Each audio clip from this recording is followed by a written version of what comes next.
Yeah, but you're only 15, so like, what's your biggest inspiration when it comes to writing lyrics? What do you think? If you had your best guess, 15 years old, Girls. money. There you go. Nah, I'm just playing. I'm not playing.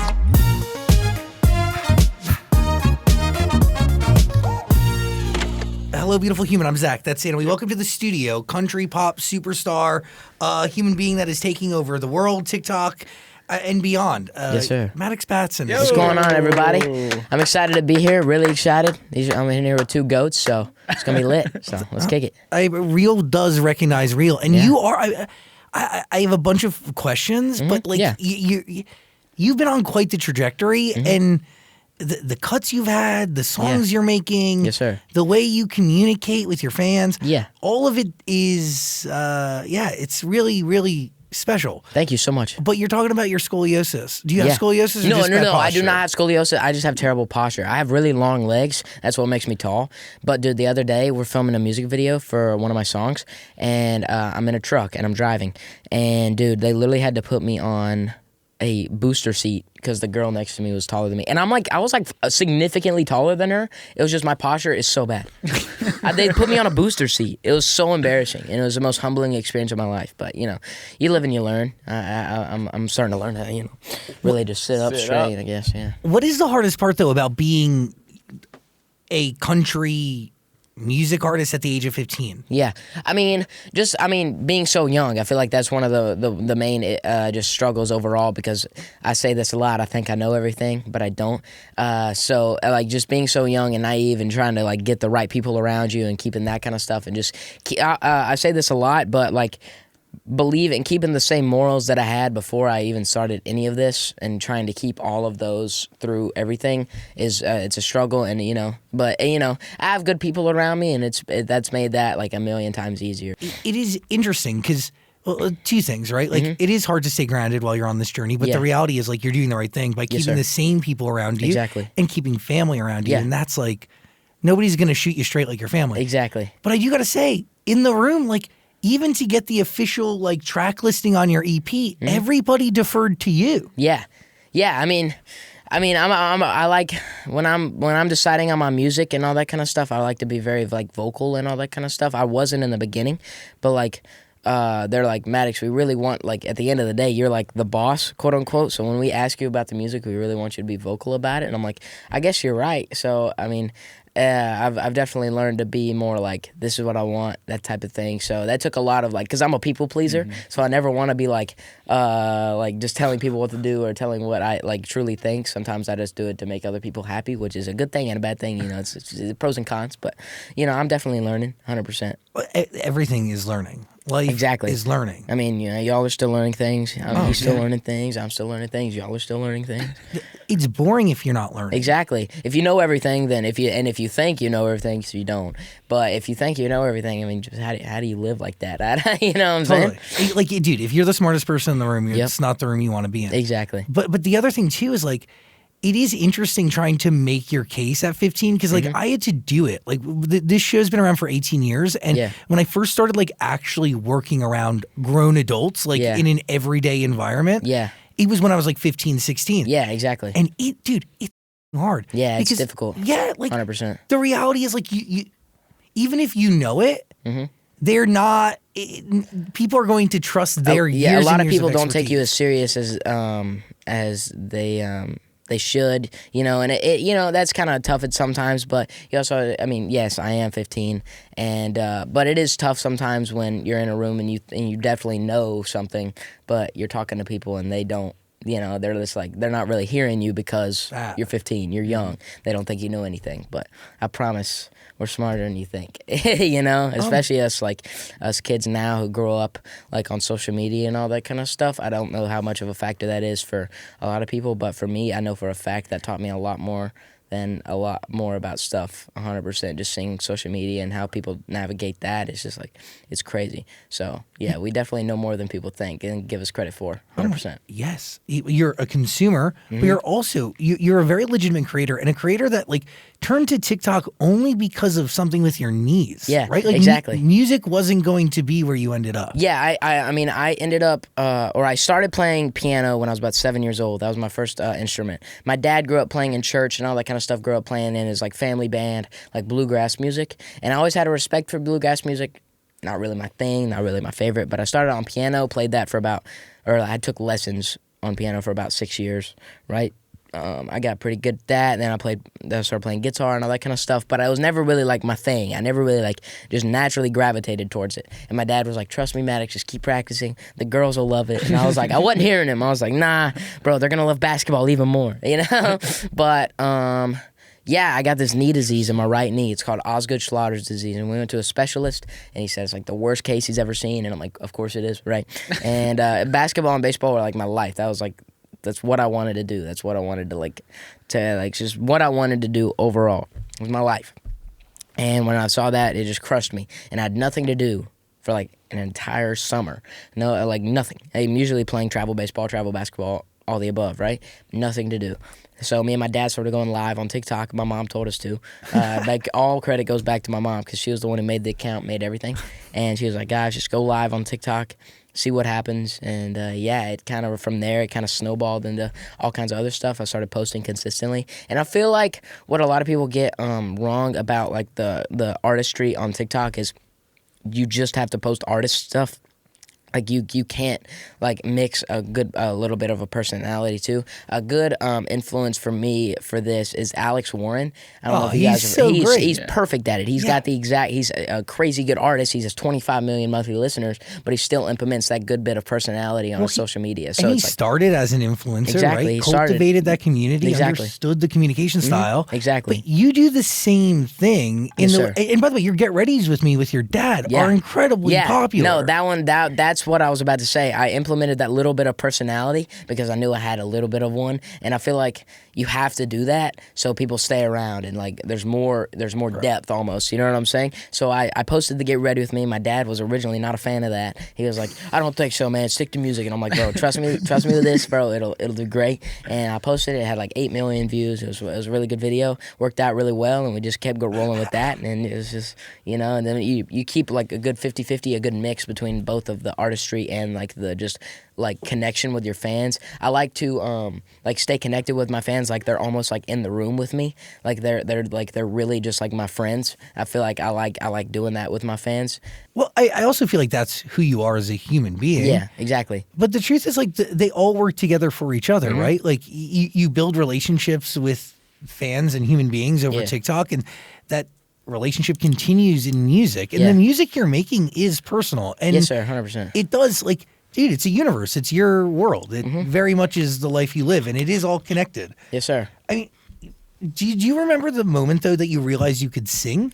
Because, like, just because you could play doesn't mean you could sing. Yeah, I mean, I've been singing my entire life. Like, my entire life, just growing up in church with my family, I've been singing just like any opportunity I could. Like there's a video of me, I'm like 2 years old, and I'm standing on top of my coffee table singing "Baby" by Justin Bieber. And it's such a banger. I have a sister who's 12 years older than me, so she grew up in like Justin Bieber, One Direction, like that type of time, and she kind of passed that on down to me. And then my parents were like the old country title, like that type of thing, passed that on down to me, and I took bits and pieces from everything. And but yeah, I mean, I've been singing my entire life. I don't remember like an exact moment where I was like, oh crap, I can sing, but I do remember when I really started taking it seriously. Like I should like start practicing singing or start trying to get better at singing and not just like just using. I mean, it was right when me and my dad started playing, right? And I posted one of my first videos. It was a cover of Zach Bryan's Dawns, and it did really, really, really well. And I posted it, and it got like 1 million views. It was nothing like crazy, but it got like 1 million views, and I was just like freaking out, right? And I was like, man, really, maybe I should really start just like focusing on this and stuff like that. And after that, I mean, just starting like getting vocal. Like, man, I'm getting all kinds of text messages. Mr. Popular over here. I'm popular, but I need to turn off my noties. But do not disturb. But yeah, it was just like that, and just that's when I started taking it seriously. It was when I found out that people actually liked it. You know, it was that instant feedback and reaction. 100%. That would lead you to signing to that's Zach what Bryan's I base label. off. Yeah, I know. Isn't that crazy how that works? But that's what that's what I feed off of my entire life. From playing basketball to musical theater to like anything. Just like seeing the feedback, the instant gratification, and like looking and seeing them like applaud me or like cheer for me, bro. That like I'm like that's why I love performing so much, because I just love seeing the fans enjoy it. It's just like it's the best. I love it. It's just like my favorite thing to do. But just like seeing them enjoy what I'm putting on, I'm like, oh crap, maybe I should, really start locking in and do even better, so they clap even louder, But yeah, it's I've always fed off that 100%. Anything I do. I gotta say, I forget who it was, but we've had another musician on our show that had the same knee disease. Really? Yeah. And he was also an athlete. Wow. And he couldn't do it any longer. Yeah. And then turned to music. Yeah. There's more previous athletes than you think who become musicians. 100%. Because there is a unique overlap of at least this consistency and this like competitive nature, but also like it's a repetitive thing. Yep. Like it is a muscle that you're working on to get better and better. Exactly. And you will reach a flow state if you're doing it really well. Yeah, exactly. That is like, that's like the pinnacle. And I don't know if you reach that in a sport, because like I know college athletes who are really good, they can reach that. And you get what I'm talking about, like this subconscious, like you just kind of do it and you don't think about it. Exactly. I was that way with basketball. Basketball was like the sport. I've always loved basketball. 5 years old was when I started playing, and I hate tooting my. I was very decent. I was good at basketball. I was good at basketball. You're about to say you were fucking awesome. Yeah, no, I was okay at basketball. I averaged around like 35 points a game for like 2 years straight. So I was okay. That's more than okay. Yeah, and That's that's great. why it crushed me so bad that I couldn't play anymore, because like I was actually all right. Is your sister the one who tells you should dance? My sister? Yeah. No, absolutely. I'm not a dancer. Are you sure? Because I'm you do very pretty sure. well. I mean, dude, it's not me. It's my daggum dance teachers. His name's Ole Opry. Man, I was so scared. I've never danced before in my life, so like trying to dance and like doing all this kind of stuff was like a really, really scary just like moment, and I didn't really know what to do. But my boy Ole Opry, bro, he slowed it down for me. He made me feel so comfortable, and I give all credit back to him for making me look halfway decent. Like big thanks to Ole Opry. He's the GOAT for sure. Why dancing, right? Yeah, I was like, why did you feel like you needed to dance? I mean, it was like a good mix between me feeling like it and my label. It was just like, and like just like my media team and all that kind of stuff. They were just like, I think this will do really well. I think It did. Yeah, it did very great. And it's just like I trusted them because I know they're pros, they're good at what they do. So I was like, dude, whatever y'all think. And thank God I trusted the process, and look what came out of it. It looked pretty cool. So Can we talk about the first single though? yeah. Tears in the River. Yeah. I mean, a huge hit out the gate, but also very, very emotional. Do you understand why it connected? I mean, yes, I feel like I understand why it was relatable for some people, because like, or for, a good amount of people, because like it related to me, and I feel like I'm a pretty relatable guy. I'm just a normal kid. I was just a normal kid, so I wanted to write about things that a lot of kids would go through, and I feel like that's what I did with Tears in the River, and I feel like that kind of hit. That's why it was like did pretty well, is because it was just relatable, and I like writing relatable music because then it just goes out to more people. You know what I'm saying? Do you still think you're a normal kid? 100%. I mean, when I'm not doing this, right? When I'm not, talking to you or doing interviews or on a red carpet or performing in front of thousands of people, when I go home, I'm still normal. I'm going to play golf. I'm hanging out with my dad. I'm still playing music with my dad. I'm going to church. I'm doing all this kind of stuff that I still did before. I'm still going to play basketball with my friends. Like I'm still I'm relatively normal. I try to stay grounded as much as I can, especially when I'm back home with my family. But by the way, like if you don't stay grounded, then the art will suffer. That's why I think Zach Bryan is so good at what he does, is because he relates to the everyman. I talk about this a lot, but he's just like, every person ever can relate to Zach Bryan and what he's writing about, because he's just like, he relates to everybody. He's just awesome. He's the everyman. It's kind of like what Bruce Springsteen did also. It's just the everyman, Yeah, but you're only 15, so like, what's your biggest inspiration when it comes to writing lyrics? What do you think? If you had your best guess, 15 years old. Come on. You can Male. listen to any of this Male. this man's Male. boys' records. Male. Girls. Money. There you go. Nah, I'm just playing.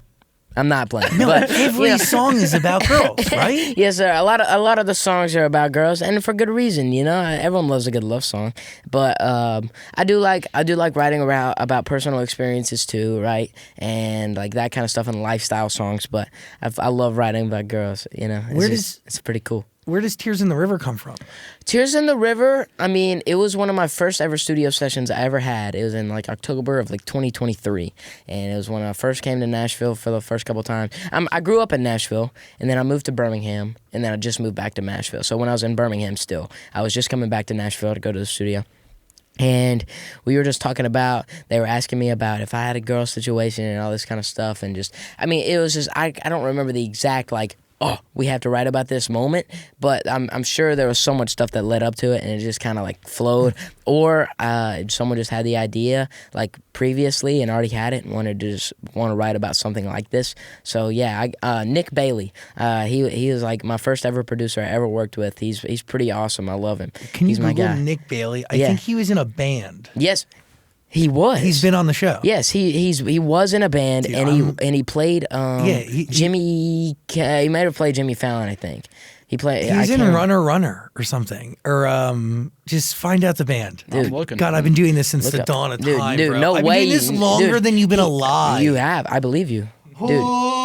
Yeah, I'm only 15, man. You're old. You're an unk. Yeah. He's an unk. What is that? You don't know what an unk means? No. Bro, you haven't seen it on TikTok or anything? Like uncle. Like you're an unk. You're just, you're getting up there, man. I'm sorry. I'll take it. No, it's all good, bro. You have more life experience. I mean, unks are cool. Unk isn't a bad thing. Unk just means you have more XP. Yeah. I appreciate that. Of course. It seems like a respectable thing to be called. 100%. Do you know yet? He's in a looking. band. I know the Bro, guy. Runner sounds very familiar. I think he was in Runner. Wait, that's wild. Yeah. Okay, so like, how do you even get that session? Is it through your label? Through my managers at the time. This is before I signed. Understood. So it was well, they're still my managers. I don't know why at the time, but Nick Barr, a lot of NBs in my group. You do? Yeah, but Nick Barr is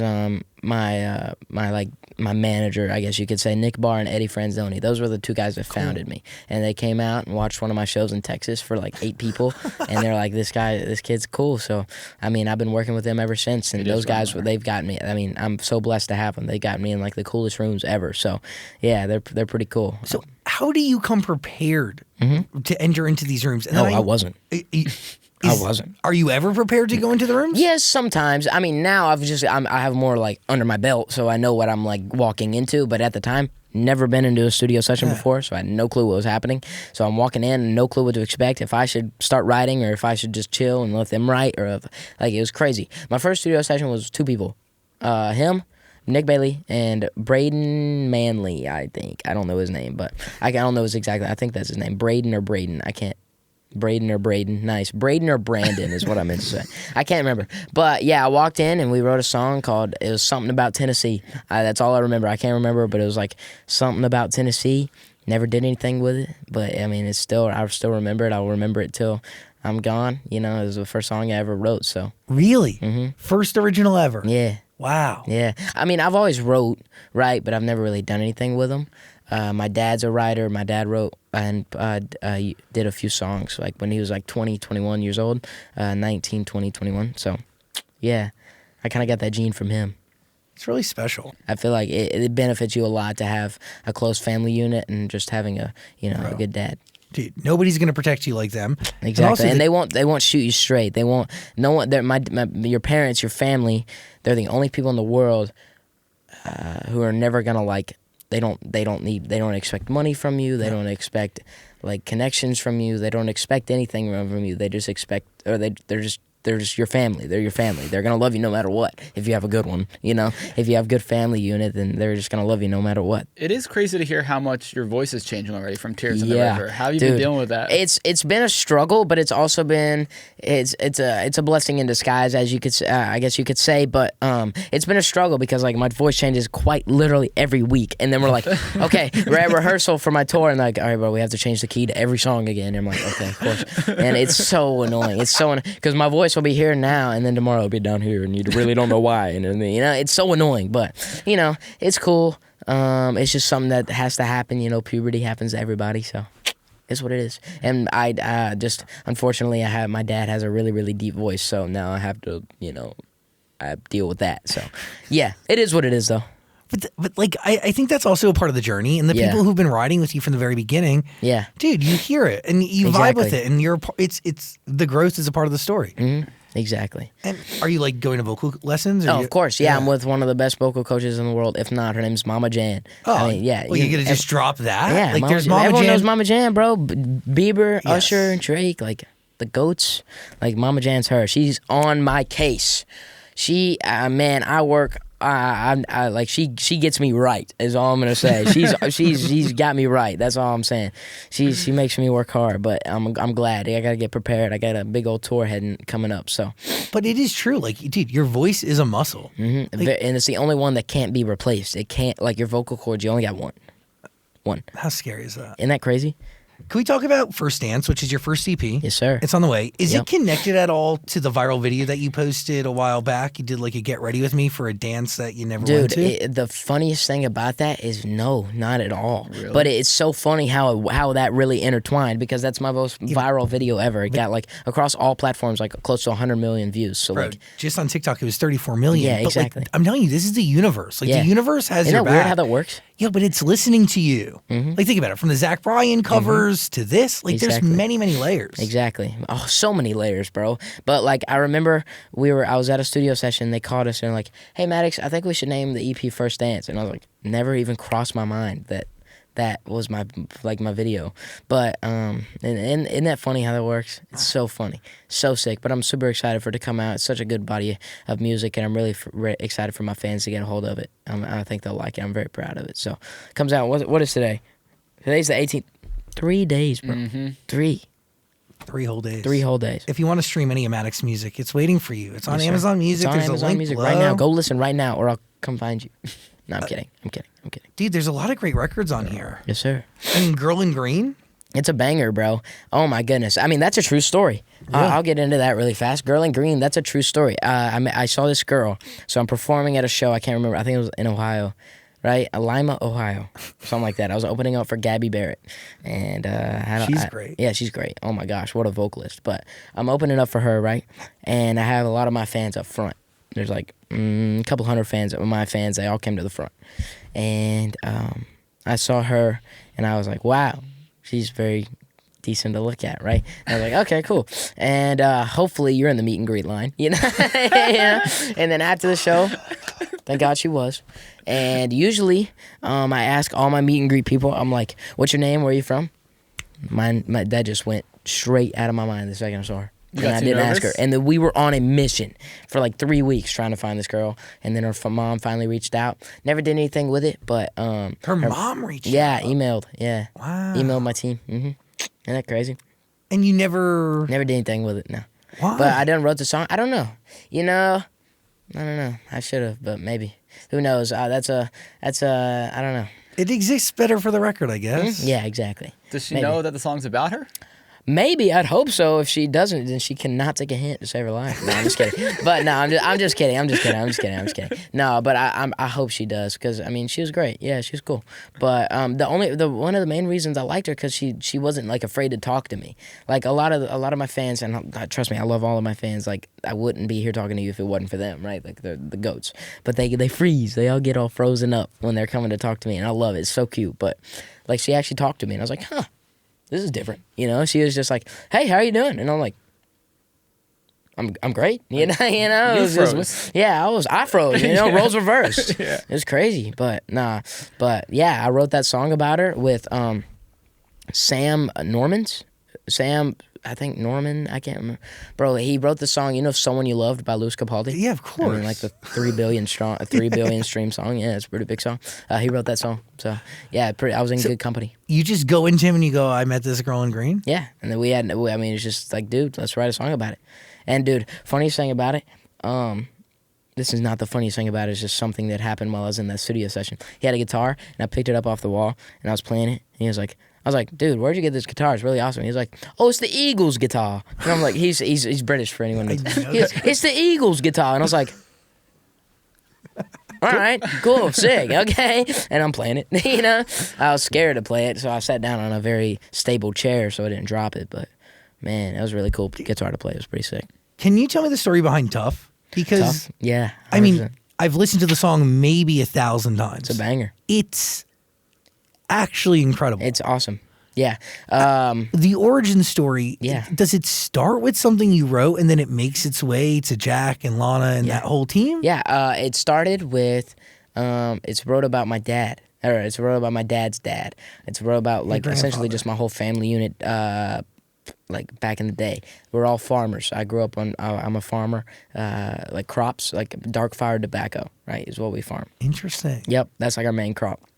And, I was just like, I want to write a song about my dad and my whole family, so we did that, and we just called it Tough. I got a tough family. I'm tough, you know. Everyone's tough, but you know, we wrote a song about it, and man, it was a really cool writing experience, really fast. It was a really, really quick writing experience, but it was really cool, and I'm glad I got it. And one of the writers I was with knew Lana and just got it passed down to her, and it's just the craziest thing, but got passed down to her. She loved the song, and I remember I was in my garage and she was like, yeah, Lana Del Rey might want to cut your song, and I ran around my house a few times. You know, I was ecstatic. I didn't know what to think.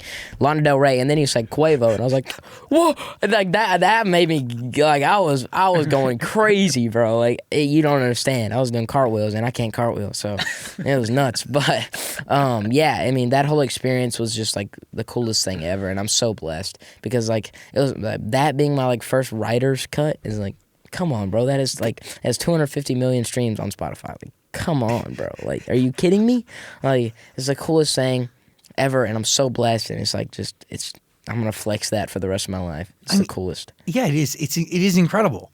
But in that moment, do you think that song is meant for you, or? Yeah, 100%. I mean, but I mean, I respect Lana so much, and like, there was not a second thought in my mind was like, hey, I don't want you to cut this song, you know? Like, no, are you kidding me? Absolutely not. You take it, you know? Because, like, I don't know if I ever would have done anything with it, you know? And I'd rather just get out there for anyone to hear than to just sit in the vault for the rest of my life. And by the way, there's a lot of artists though that would say no, like, this is my record. Yeah, exactly. But I mean, dude, how do you turn that down? You know what I'm saying? Like, come on, man. But no, 100%, not a second thought. In that moment, like, your family's story gets to touch more ears than.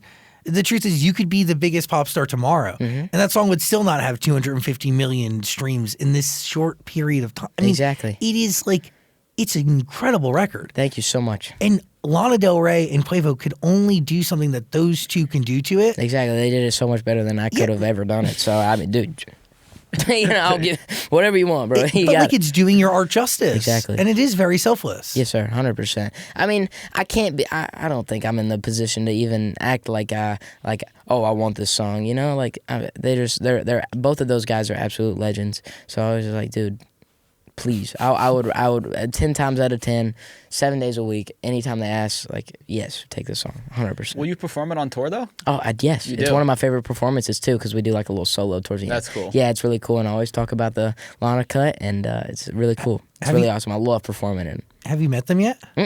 Neither of them. Hopefully soon. Coach, dude. Yeah, I know. Come on. I really hope so. I really hope to meet Lana or Quavo soon because that'd be really awesome. And I'd really just like to tell them thank you for, you know, changing your life. Yeah, changing my life essentially. Yeah, exactly. Just thanks.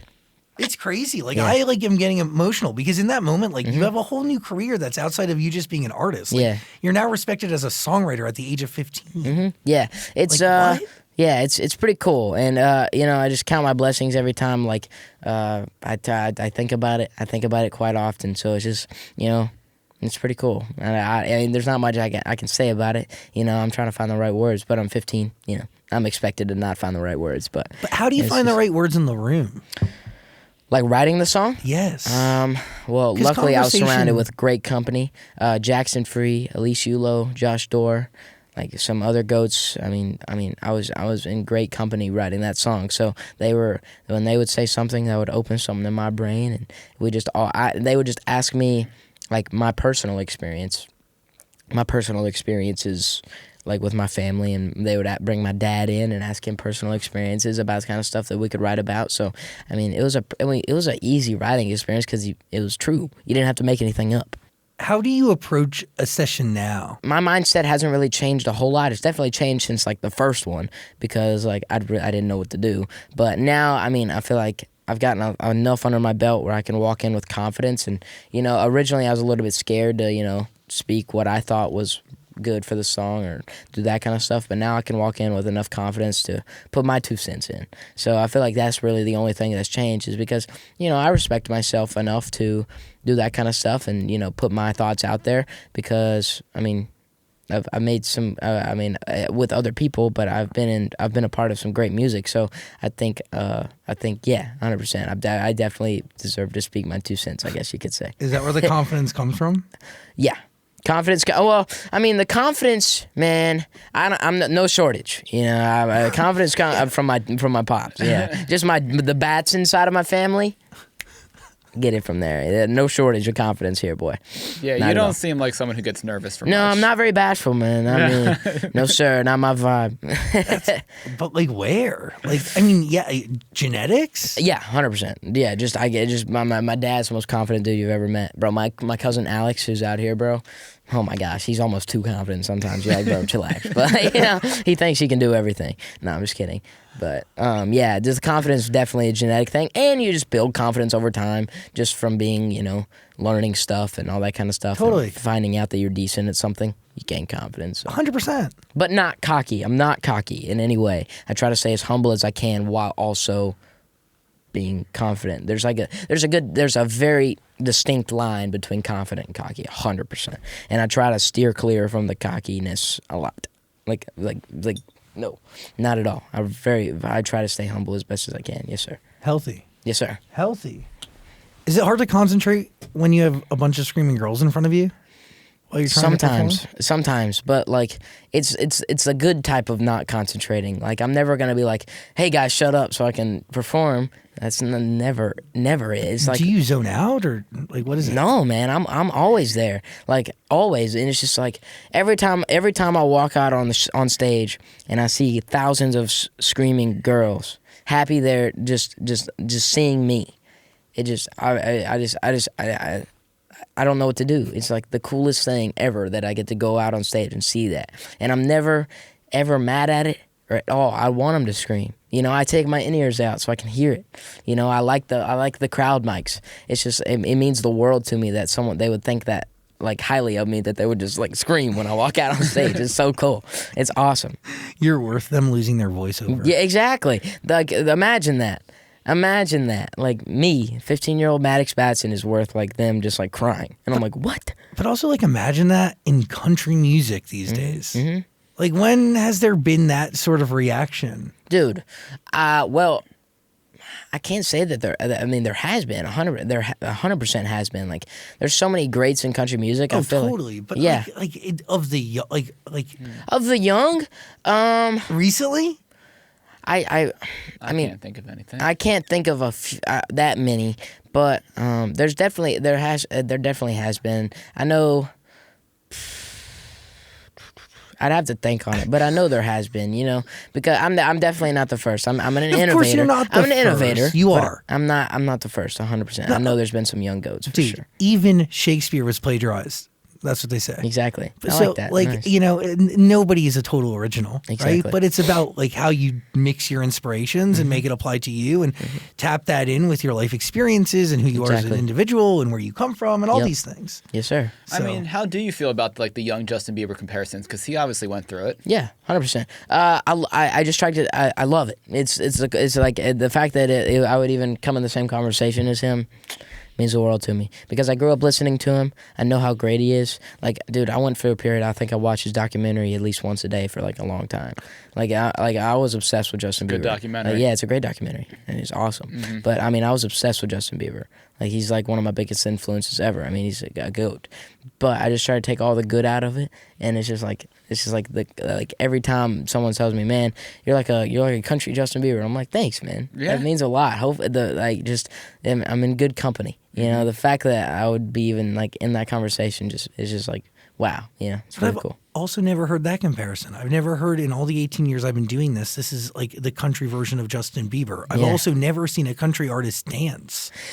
And I say that with the most respect. No, like, 100%. I'm not 100%. Yeah. discrediting I mean, it. there's line dancing. Oh, yes, but I've never it's never been like the guy who's up there who also is like you get what I'm saying? Yeah, line I mean, dancing's the exception. 100%. Yeah, 100. Line dancing is I don't dance on stage or anything. I don't have any choreo on stage. It's just like the music video because like I like to. I feel like I'm a good mix. Like I take bits and pieces from like everybody. I'm Totally.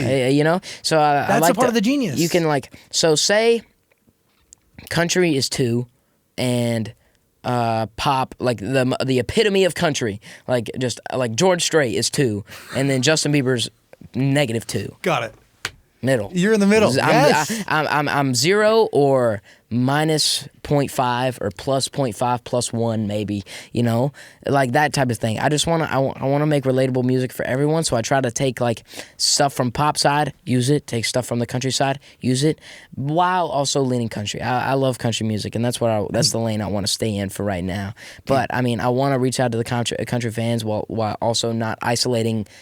The pop fans, while also not isolating my country fans. This is good for country music. Exactly. It's great for country music. Yes. Extraordinary. Exactly. This is bringing a new wave, a new interest into the genre. Yes, sir. This is going to light a fire under all the artists. Like a rising tide floats all boats in these instances. Yeah. So this is, it's very, very cool. Thank you. It's very, very cool. So you're not going to do the I Don't Like You Anymore dance on stage? No, should I? Are y'all telling me to? No. Okay, I was gonna say, man, that's crazy, dude. I might break it out a little bit. You know? But you gotta break I feel like out I'm a couple restricting of these. myself. A couple of these, a little chicken wing action, but I'm just kidding. But maybe just a little bit. The fans will do it 100%, dude. I can see it right now. It's gonna be so funny. It's gonna be awesome. A full sold out tour, bro, across America. That's so it's gonna be so awesome. And you're about to play the Grand Ole Opry. That means everything to me. That's all. I mean, growing up in a country household and all that kind of stuff, it's it. That's it. I called my nana and she was sobbing. Like seriously, like she was it's like, the church, dude. It's the temple. Exactly. It's like standing in that circle and like just being like just thinking about all the other legends that have played in that same circle. It's just gonna be like I don't know. Bro, it's gonna be awesome. Could you explain why it's a big deal, like to people who don't know? Yeah. So for the people who do not know, the Grand Ole Opry is essentially like any country music star you can think of at all has played there. And it's just like it's like almost like a start thing, but there's members of the Grand Ole Opry. But what I'm doing is called your Opry debut. So it's huge. It's like you're starting. It's the start of your rise, right? Like you don't become a country artist. You're a country artist, yes, because that's what you do.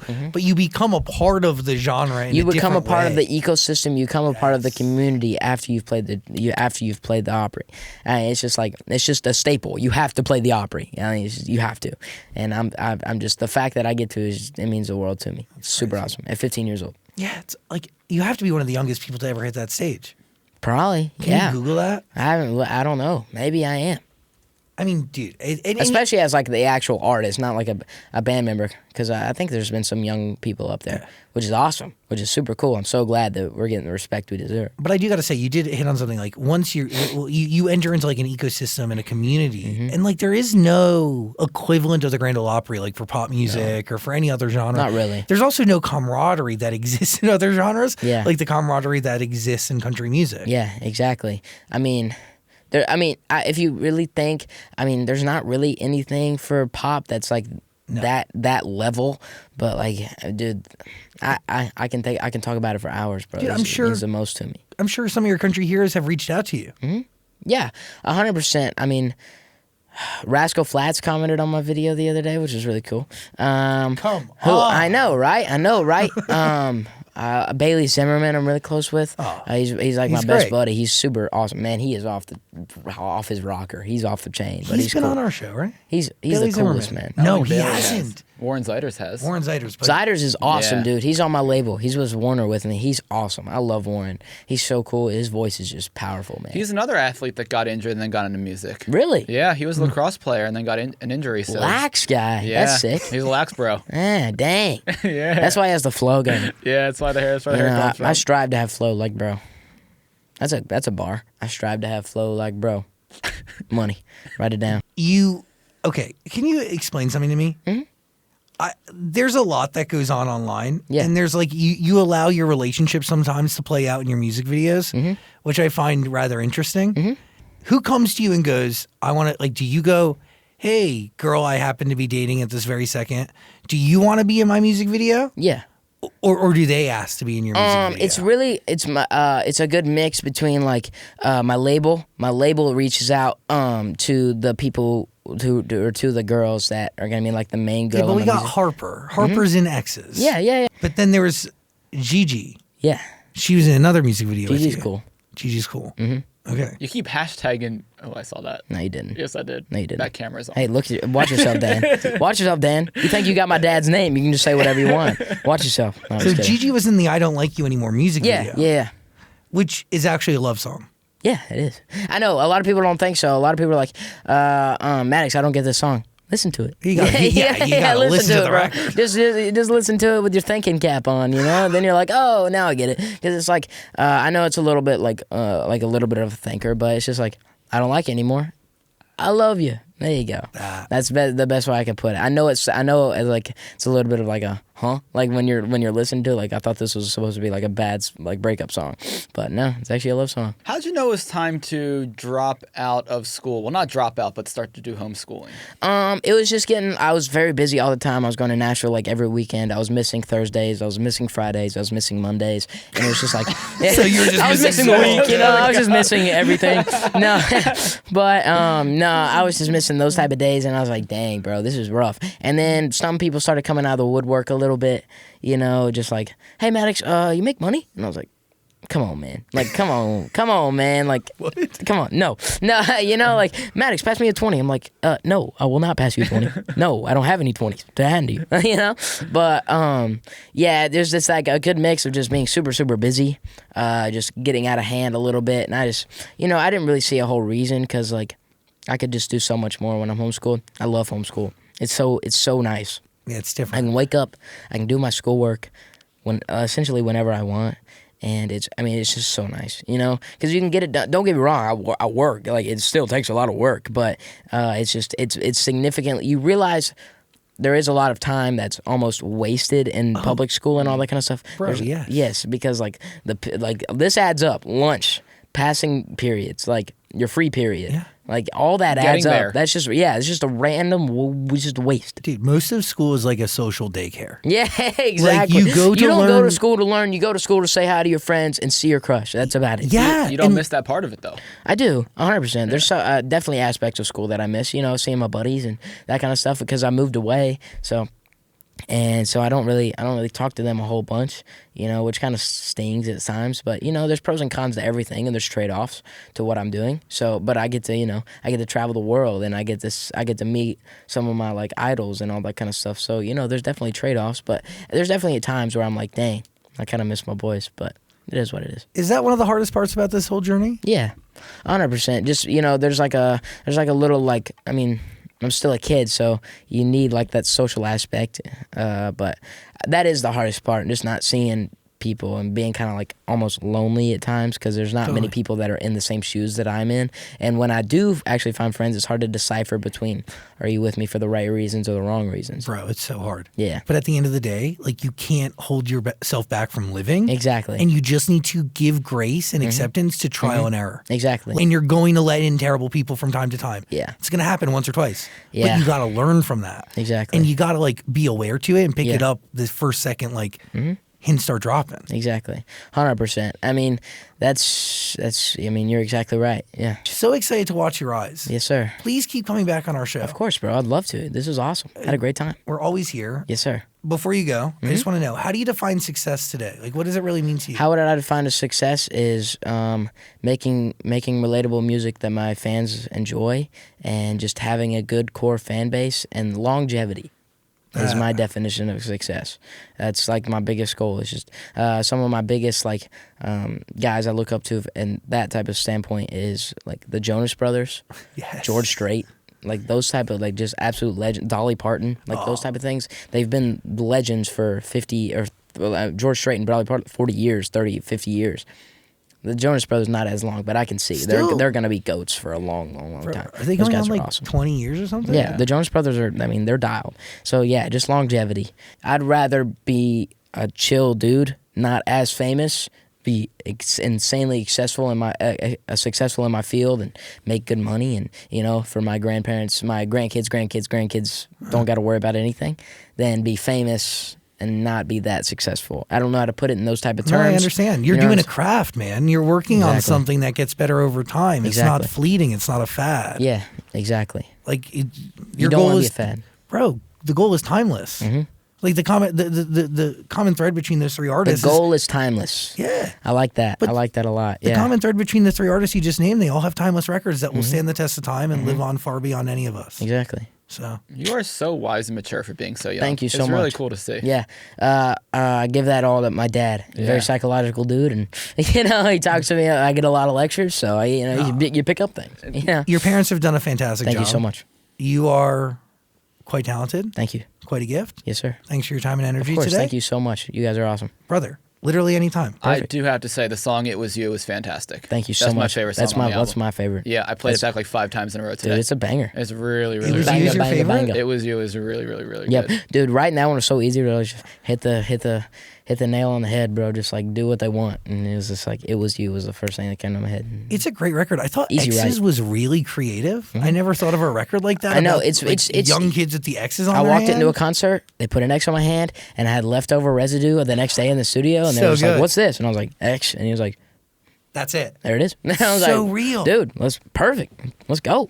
Just keep living your truth and everything will fall into place. Thank you so much, guys. You guys are awesome. Yeah, Maddox Batson, everybody. Thanks for Thank having you. me.